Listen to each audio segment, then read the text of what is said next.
नमस्कार, आप सभी का स्वागत है मेरे YouTube channel concept with Saurabh. मैं सौरभ शर्मा आज आपके साथ इस वीडियो में डिस्कस करूंगा क्वेश्चन नंबर 4 को, जिसमें दे रखा है 2 sin square 3 pi by 4 plus 2 cos square pi by 4 plus 2 sec square pi by 3। ठीक है, आइए शुरू करते हैं। सबसे पहले हम कहाँ से शुरू करेंगे? लेफ्ट हैंड साइड से ऑब्वियसली। तो लिख लेते हैं लेफ्ट हैंड साइड क्या है। ये है हमारी 2 sin square 3 pi by 4 plus 2 cos square pi by 4 plus 2 sec square pi by 3। ये हमारे 3 टर्म हैं इस एक्सप्रेशन में। सबसे पहले हम उन वैल्यूज को एक बार रिवाइज करेंगे हमेशा की तरह जो हमें एक्सप्रेशन में दे रखी है। क्या है? पाई बाई 4 का जिक्र है, sec पाई बाई 3 का जिक्र है और साइन के टर्म में कुछ वैल्यूज है। ठीक है, तो हम पहले साइन की वैल्यूज को एक बार रिवाइज कर लेते हैं। साइन 0 कितना होता है आपका? साइन 0 0 होगा। साइन पाई बाई 6 कितना होगा? 1 बाई 2 होगा।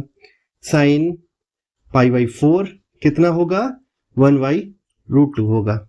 साइन पाई बाई 3 कितना होगा? रूट 3 बाई 2 होगा। और साइन पाई बाई 2 कितना होगा? 1 होगा।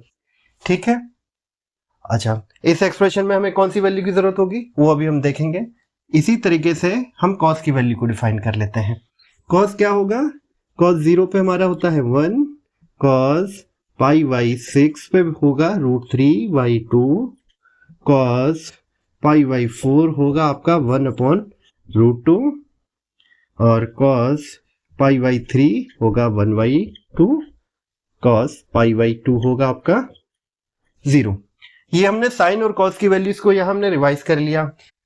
सेकंड टर्म में हमें क्या दे रखा है? cos pi by 4। कौन सा टर्म है cos पाई बाई 4 का? ये है, यानी cos पाई बाई 4 की जगह हम क्या रखने वाले हैं? 1 अपॉन रूट 2 जो वैल्यूज है इसकी। ठीक है, एक टर्म दे रखा है sec स्क्वायर पाई बाई 3। अगर हमें cos की वैल्यू पता है तो हम sec की वैल्यू निकाल सकते हैं। sec पाई बाई 3 क्या होगा? 1 upon cos pi by 3।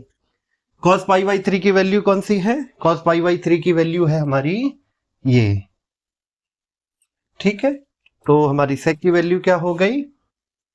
1 upon 1 by 2 जो इक्वल होगा 2 के। तो हमें थर्ड टर्म की वैल्यू भी पता चल गई। फर्स्ट टर्म को हमें थोड़ा सा सॉल्व करना होगा। आइए इसको डिस्कस करते हैं। जब कभी एक्सप्रेशन आपको इस फॉर्म में दिया जाए, लार्ज एंगल के फॉर्म में, और आपके न्यूमरेटर में जो नंबर है और जो डिनोमिनेटर में नंबर है उनमें अंतर एक का हो, यानी न्यूमरेटर में जो नंबर है वो डिनोमिनेटर वाले नंबर से एक अंक कम हो, तो हम क्या करेंगे? पाई माइनस 6 के फॉर्म में लिखेंगे। ठीक है, अगर न्यूमरेटर में जो नंबर दे रखा है वो डिनोमिनेटर से एक एक्स्ट्रा है, ये ज्यादा है, तो हम क्या लिखेंगे? पाई प्लस के फॉर्म में लिखेंगे। मैं क्या कह रहा हूं, मैं लिख के बताता हूं आपको। साइन, ठीक है, अभी ये जो नंबर है अगर मैं इसको पाई माइनस पाई बाई 4 लिख दूं तो जब आप सॉल्व करेंगे तो यहाँ 3 पाई बाई 4 आएगा। मान लेते हैं यहाँ 5 पाई बाई 4 होगा, तो हम क्या करेंगे? यहाँ पाई प्लस पाई बाई 4 लिखेंगे। ठीक है, इतनी बात क्लियर। आगे चलते हैं। cos की वैल्यू हमें पता है क्या थी? पाई बाई 4 की। cos पाई बाई 4 है हमारा 1 अपॉन रूट 2, ये स्क्वायर हो गया, प्लस 2 sec पाई बाई 3 की वैल्यू भी हमें पता है कितनी है? ये है 2 का स्क्वायर हो गया। अच्छा, sine pi minus pi by 4 ये हमारी एक ट्रिग्नोमेट्रिक आइडेंटिटी है जो हमने अपनी पुरानी वीडियो में डिस्कस किया हुआ है, जिसको हम कहते हैं, यहां डिस्कस कर लेते हैं। साइन पाई माइनस एक्स ये जो होगा ये आपका साइन एक्स के इक्वल होगा। ठीक है, और इसी तरीके से जो दूसरा ट्रिग्नोमेट्रिक आइडेंटिटी है साइन पाई प्लस एक्स वो इक्वल होगा माइनस साइन एक्स के। मैंने दोनों क्यों लिखी? एक आपके रिवीजन के लिए लिखी है और एक का हमें यूज है यहाँ। तो हमारे एक्सप्रेशन में क्या है? Sine pi minus pi by 4। अगर ये एक्सप्रेशन x मान लें तो ये कुछ इस फॉर्म में आएगा, यानी कि हम इस एक्सप्रेशन की जगह क्या लिख सकते हैं? साइन x मतलब साइन पाई बाई 4। इतनी बात क्लियर हो गई? ठीक है, अगर आपको ये चीज समझनी है ये साइन पाई माइनस एक्स किस तरीके से साइन एक्स के इक्वल होता है, या साइन पाई प्लस एक्स किस तरीके से माइनस साइन एक्स के इक्वल होता है, तो हमारे पुराने वीडियोस में आप इसको देख सकते हैं। आगे चलते हैं। 2 साइन, ठीक है, यहां क्या हो जाएगा? पाई माइनस एक्स, तो यहां हो जाएगा साइन पाई बाई 4। ठीक है, आगे ये हो जाएगा 2 इंटू 1/2 प्लस 2 इंटू यहाँ हो जाएगा 4।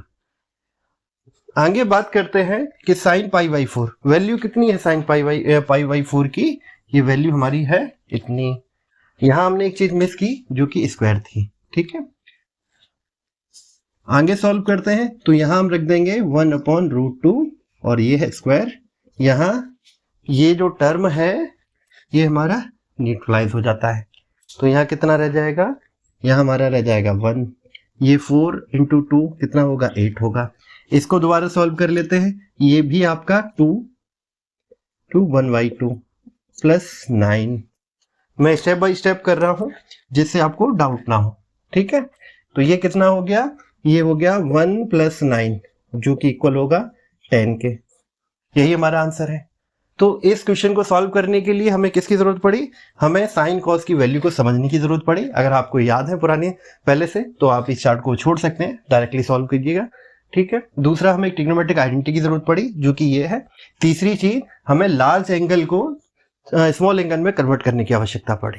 उम्मीद है ये वीडियो आपको समझ आया होगा। बहुत ही सिंपल था, कुछ वैल्यूज को हमने पुट किया, एक ट्रिग्नोमेट्रिक आइडेंटिटी हमने रिवाइज की और हमें हमारा रिजल्ट मिल गया। अगले वीडियो में अगले टॉपिक को डिस्कस करेंगे। अगर इस क्वेश्चन में किसी भी तरह का डाउट है कमेंट कीजिएगा। चैनल अच्छा लगता है सब्सक्राइब कीजिएगा। फिर मिलेंगे नए वीडियो में। धन्यवाद।